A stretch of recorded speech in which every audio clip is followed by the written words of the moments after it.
الرجیم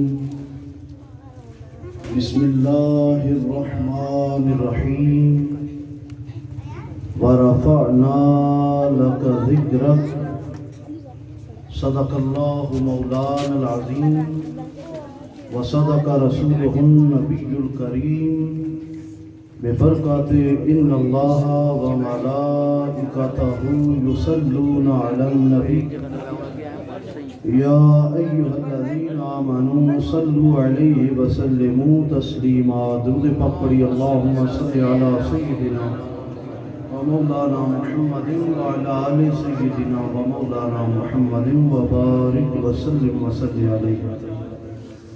جو درود شریف گھر سے پڑھ کر آئے ہیں ان سے بھی گزارش ہے کہ جب یہ آیت درود پڑھی جائے تو امتی پر درود پڑھنا واجب ہو جاتا ہے.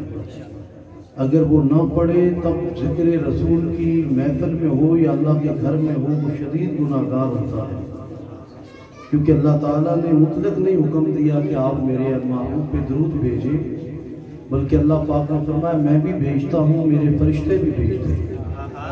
اے ایمان والو تم بھی بھیجو.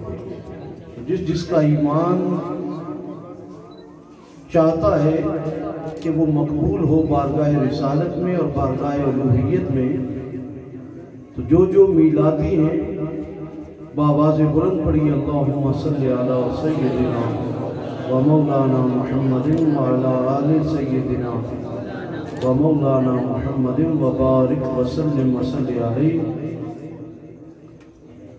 ما ان مدحت محمدا بمقالتی ولیکن مدحت مقالتی بمحمدا. عید میلاد پہ قرباں ہوں یہ ہماری عیدیں، کہ اسی ایک عید کا صدقہ ہے یہ ساری عیدیں، اور نثار تیری چہل پہل پہ ہزاروں عیدیں ربیع الاول، سوائے ابلیس کے جہاں میں سبھی تو خوشیاں منا رہے ہیں. انتہائی عزت و توصیف پروردگار ارض و سما کے لیے جو کائنات کے ذرے ذرے کا پالنہار ہے.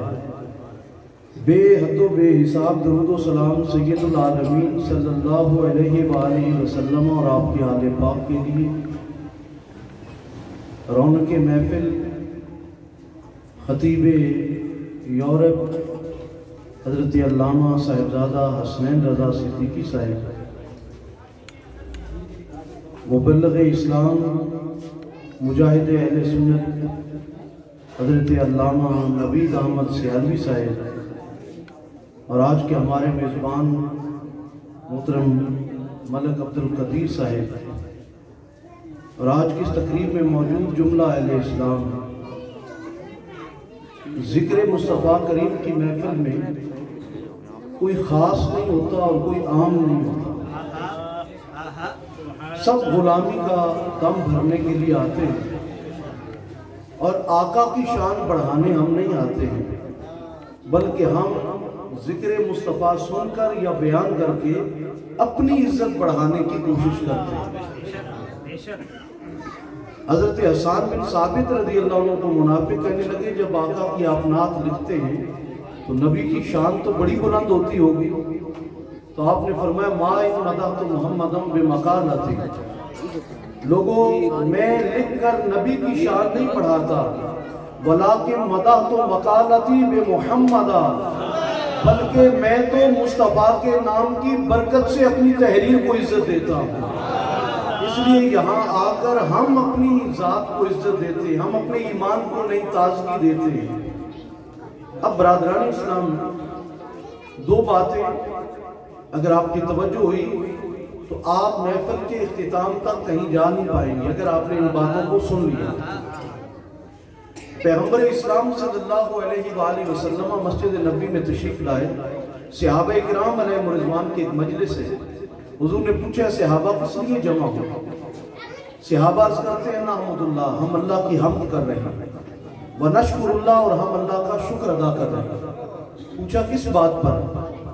صحابہ عرض کرتے ہیں کہ یا رسول اللہ علی ما ہدانا بکا، وہ جو اللہ نے آپ کے ذریعے ہمیں ہدایت عطا کی ہے، ہم اس پر اللہ کی حمد کر رہے ہیں اور اللہ کا شکر بجا لا رہے ہیں. اور اگلا جملہ صحابہ کا بڑا قیمتی ہے، فرمایا وَمَنَّا بِكَ، صحابہ عرض کرتے ہیں یا رسول اللہ وہ جو اللہ نے آپ کی صورت میں ہم پر احسان کیا ہے ہم اس پر اللہ کا شکر ادا کر رہے ہیں۔ بنیادی طور پر محفل میلاد اللہ کا شکر ادا کرنے کا بہترین ذریعہ ہے۔ حضور نے 3 بار پوچھا ہے صحابہ اس کے علاوہ کوئی اور وجہ تو نہیں ہے؟ تینوں بار صحابہ نے یہی جواب دیا یا رسول اللہ ہمارے بیٹھنے کی وجہ فقط یہی ہے کہ ہم اللہ کی حمد اور اللہ کا شکر آپ کی صورت میں جو ہمیں 360 بتوں سے ہٹا کر وحدہ لا شریک کی بارگاہ میں جھکنا نصیب ہوا، اور آپ کی ذات کی صورت میں جو اللہ نے ہم پر احسان کیا ہم اس پر اللہ کا شکر بجا لا رہے ہیں۔ آقا صلی اللہ علیہ وآلہ وسلم مسکرائے اور فرمایا ابھی وحی کا فرشتہ آیا تھا اور اس نے مجھے کہا کہ جائیے اور مسجد نبوی میں جو آپ کے اصحاب بیٹھے ہیں انہیں خوشخبری دے کہ تمہارا یہ جو آقا کی آمد اور حضور کے احسان کے اوپر شکر ادا کرنے کا عمل ہے یہ اتنا عظیم عمل ہے کہ تم زمین پر بیٹھ کر آقا کی آمد اور احسان پر اللہ کا شکر ادا کر رہے ہو، پروردگار عالم فرشتوں میں تم پر رش کر رہا ہے، فرشتوں میں تم پر رش کر رہا ہے۔ رب فرما رہا ہوگا تم کہتے تھے یہ فسادی ہوں گے، دیکھو یہ تو میرے محبوب کے میلادی ہیں۔ برادران اسلام یہ یاد رکھیے کہ پروردگار ارض و سما کی توحید کا اگر آپ دفاع کرنا چاہتے ہیں تو اس کا سب سے بہترین طریقہ یہی ہے کہ آپ میلاد مصطفیٰ منائیں، اس لیے کہ عقیدہ تثلیث کی نفی ہوتی ہے میلاد مصطفیٰ منانے سے، اور پھر یہ اتنا بڑا عمل ہے ولادت مصطفیٰ، آمد مصطفیٰ، مولود مصطفیٰ کہ پروردگار عالم نے قرآن حکیم میں نبی کریم کی اجداد کی بھی قسم کھائی ہے اور حضور کے میلاد کی بھی قسم کھائی ہے۔ فرمایا لا اقسم بہذا البلد وانت حل بہذا البلد ووالد وما ولد، محبوب ہمیں شہر مکہ کی قسم کہ آپ اس میں خرامہ خرامہ چل رہے ہیں۔ حضور مکہ میں چلے تو اللہ مکے کی قسمیں کھائے، حضور مدینہ میں آ جائے تو اللہ مدینے کی قسمیں کھائے۔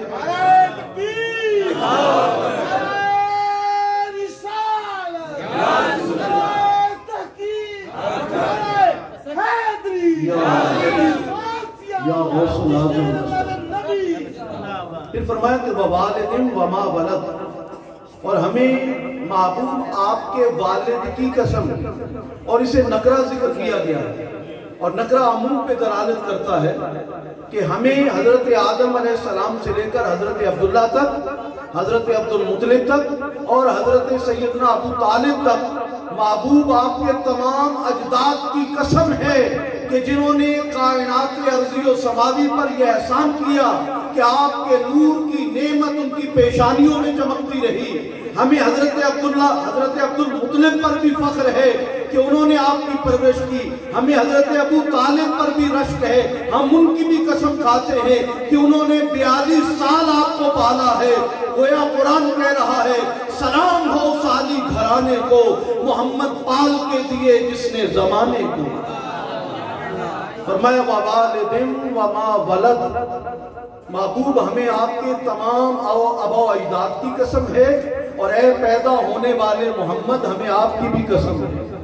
برادران اسلام، رب ولادت مصطفیٰ کی قسمیں کھائے، اور اگر امتی کو اس کی اہمیت کا اندازہ نہ ہو تو اس کا مطلب ہے اسے اپنی ایمان کی خبر کرنی چاہیے۔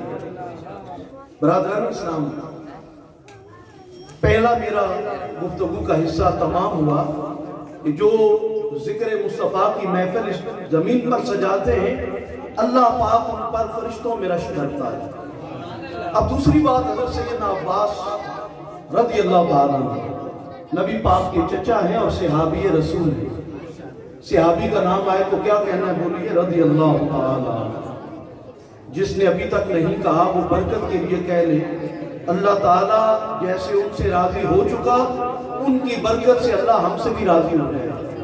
تو بولی حضرت عباس رضی اللہ تعالیٰ عنہ۔ یہ وہ چچا عباس ہیں جن سے منافق کہتے ہیں آپ بڑے ہیں یا نبی پاک بڑے ہیں۔ اب عمر میں تو آپ بڑے تھے، جب آپ